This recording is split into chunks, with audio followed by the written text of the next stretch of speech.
So this is a Minecraft video about the Minecraft mod, and the Minecraft mod is AHZNB Naruto ShinobiCraft. More specifically the weapons within that mod, because yeah, the mod is decently big and I have not covered every single aspect of it. And in this video I'll be looking at the different weapons, which by the way, when it comes to weapons, what I'm counting is mostly swords, but there is some other stuff like the Tier Jutsu and a lot of swords. I mean, to be fair, swords in Naruto, there's some very interesting swords here. But regardless, oh, it does so much damage. But yeah, this basic blade, it does 18 damage. I'm just gonna quickly go through the ones that are simple and they don't have any abilities, at least I can think. And yeah, this one also has nothing remarkable. But okay, there you are, Kabuto. Okay, you blocked it. Here's the cleaver sword. I mean, it does decent damage. Obviously, my character has eaten a chakra fruit, as you can see from my chakra pool, so yeah, I am pretty strong. But these weapons, very straightforward. Lightning natured users can imbue this sword with lightning chakra. Oh, well, that's an important aspect. I'm glad I read that. So the cleaver sword can also be used with lightning style. Anyway, to quickly go through the projectiles, because in Minecraft they're more useful than they are in the actual Naruto universe. So yeah, Kabuto, here's a poisonous. Actually, first, normal Senbon. Okay, you still have the bone armor. Just wait a sec. Or just curious how much it does. Wait, it does do just a single point of damage if I charge it completely? Okay, he blocked that one. It does 4 damage to something like a snake, and I assume you want to a pig, it does 7 damage. Okay, so you do have little armor. Well, who would have thought? Just a normal Senbon arrow. I mean, I guess that's literally the worst projectile in the mod. Let's move on to a kunai. It actually didn't do anything. 7 damage, so it does more damage. Okay, yeah, it does more damage, 3 damage. Whenever Kabuto shoots himself, it doesn't do anything, but still.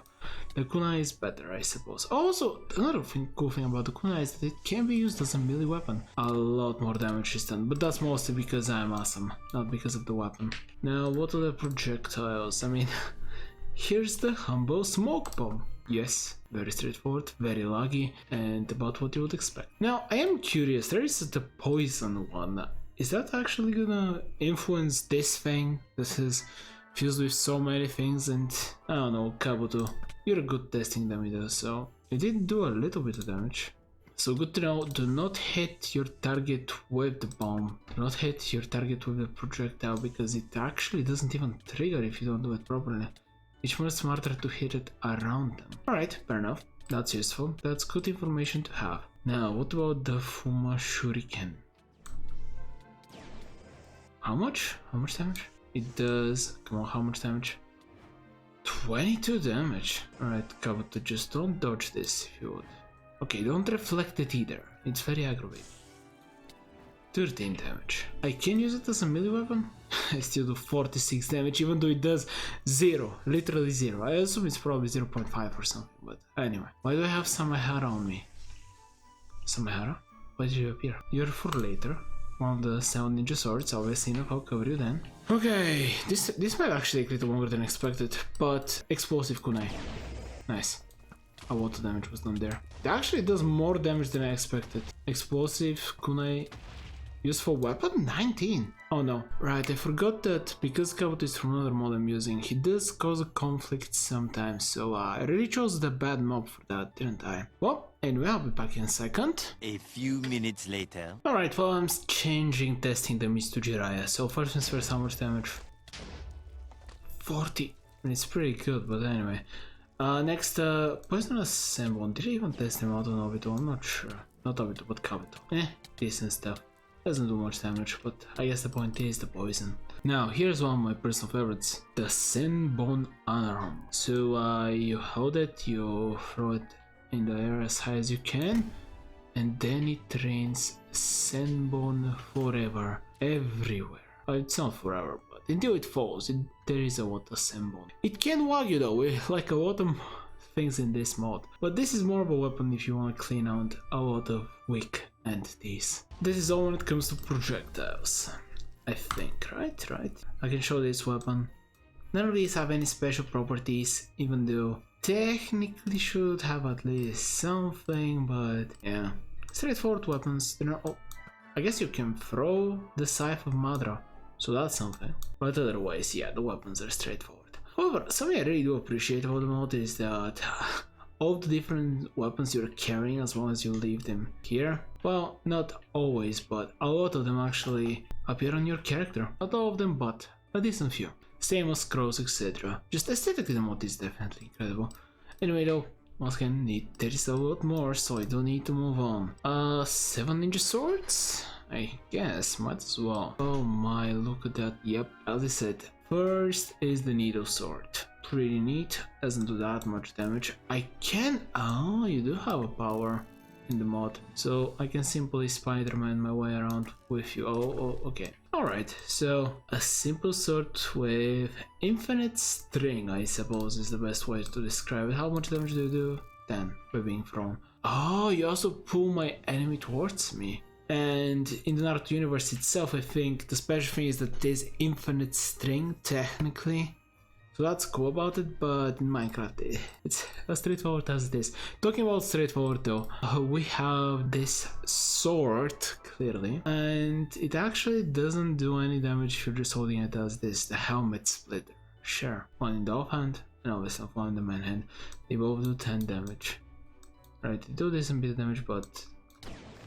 Oh, how odd. I cannot swing with one of them for whatever the reason might be. Oh, I am unsure, but point is, this weapon actually, that one in particular, I think out of all of them, has literally no special magical powers. I'm just gonna quickly go over Samehara. Technically in lore the coolest. In this one though, it just gives you water breathing 3. It's cool, don't get me wrong. I go in water. Any special buffs? Right click? No, nothing. Oh, I'm and I get resistance. Okay, yeah, I just get resistance, I think. Yeah, resistance. Oh, and it also has another effect whenever it hits the enemy. Does it drain chakra? Look at that. Just look at the bar. Hit. Yep, it does. Okay, I was about to say this is definitely not the coolest sword, but I am completely and utterly wrong. This is most definitely the most broken sword in the mod. Okay, now moving on to another sword that doesn't have any incredible abilities, but it is still magical in the fact that it heals itself if it's broken, which to me personally, even though I understand the concept, it's cool. It's the Executioner Blade, it heals from the blood of the enemy, etc, so on and so forth. Never felt that incredible to me. Obviously enough people enjoyed it because who was carrying it and the first arc of Naruto, etc. So I think it would be very cool. Obviously if Naruto is over, but who knows, maybe in Boruto it could be done. Where a what's the name? Kitsurugan? I can't say it. This eye. I think it would be very cool because the whole power of that eye is to control blood, and there's a whole Executioner Blade that is connected to that, and that girl also went to the Hidden Mist Village. So much potential with that. Once again, never gonna be mentioned, but hey, I just think it's something that would be awesome and it would make this blade even cooler. Let's just move on to the Explosive Sword. Do you know what it does? Can you guess? Exactly what you would expect, I know. Oh, each hit also blows up. Oh, I thought it would be... Wow, that is actually very, very powerful. It doesn't blow up after you take the life of an entity though, so that's a little unfortunate, but maybe it's difficult to code something like that in. Anyway, hit. Hit once and there is a delayed explosion. Straightforward, but at least useful. Now, Kira Mekari. I do think that this is definitely the second best sword, because I mean, it has shown most, whereby channeling some of your chakra, it can actually take on different forms. Let's just see whether I can figure out how to do it though. Right click, you turned, 102, very clearly. Oh, that's how it looks. Cool. Okay, the distance, I got it. This video is gonna be longer than expected, isn't it? Can it take any of the other shapes, or...? I think this is the only shape currently in the model list, anyway. 112. I think it's that strong because of how much chakra I have, obviously enough. It can also take the form of a hammer. It says in the description, which I know that. There ought to be a way to do it, probably. But you know what? I do not know it. But in any case, it's a cool sword. Oh, there is also the split mode. There also has to be a way to do that. Later. Okay, so some special weapons. The Totsuka Blade. Yes, I know that this technically is connected to a Kei Genkai with it being a Susanoo. However, it's weird. It's very, very weird. I gotta be honest. I don't exactly. Even in Naruto, it was mentioned that Itachi found them, but then again, it was never followed up on. Once again, another thing that the only way you can get answers of is hopefully somehow in some way it's referenced again in Boruto. That's all there is to it. And I think that the Totsuka blade, in Minecraft at least, has the effect that it seals the individual's ability to use jutsu for a second. Yeah, he cannot use. Okay, he can use his quads. Maybe for a player.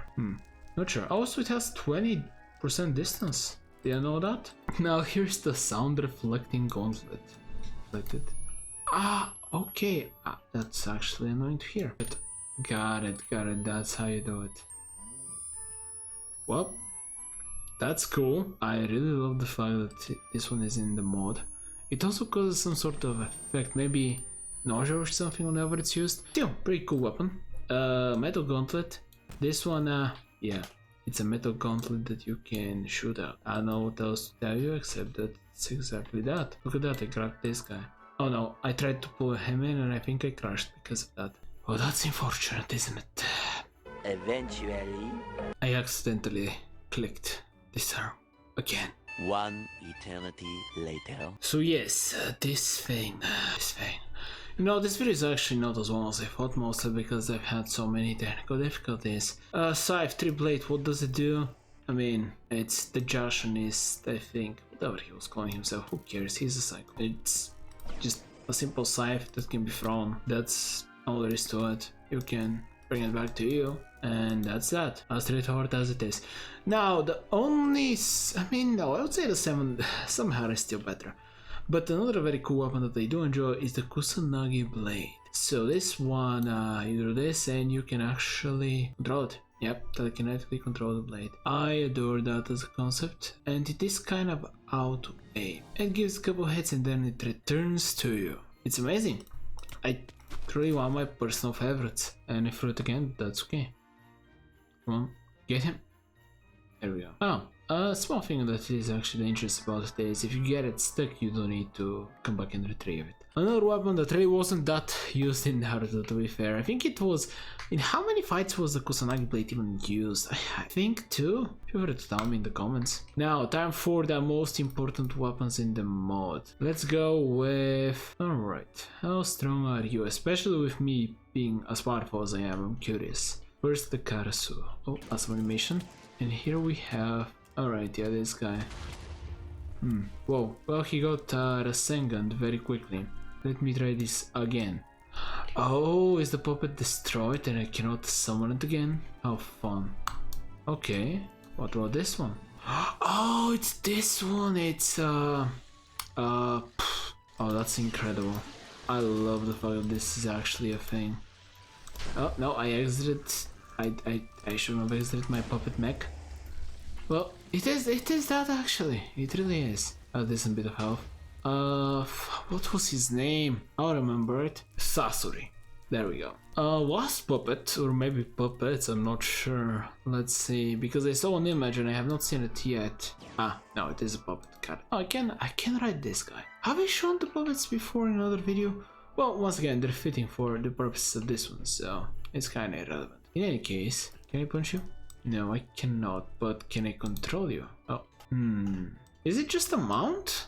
Unlike the others? How would actual Sasori's true puppet be integrated? Fun to know what happens if your puppet gets destroyed, eh? I did not expect that to occur. Very good information, do not off your own puppet. Very, very good, that was unexpected. Here's a question though, can I control this one with the puppet jutsu? No, it appears that I cannot. I need to be inside of it in order to control it. And when it comes to abilities, simple defense, simple offense. Straightforward as it gets, I suppose. On the other hand, this one goes wherever I'm pointing. And it appears that I do not need to hold... Oh, I can control them! Because whenever I right click, they both attack, even though I'm not inside of this one. I'm punching, I'm doing stuff. It's difficult for me to see what's happening, but I am doing it. Right, the other puppet got destroyed. Alright, puppet jutsu, definitely difficult for me to utilize, but I do think it is honestly awesome. Once again, if anything else, this video just shows that even something as simple as the weapons in this mod is just incredible. But Regardless, there's a view there, you can subscribe to the channel there, and I hope you enjoyed it as much as I did.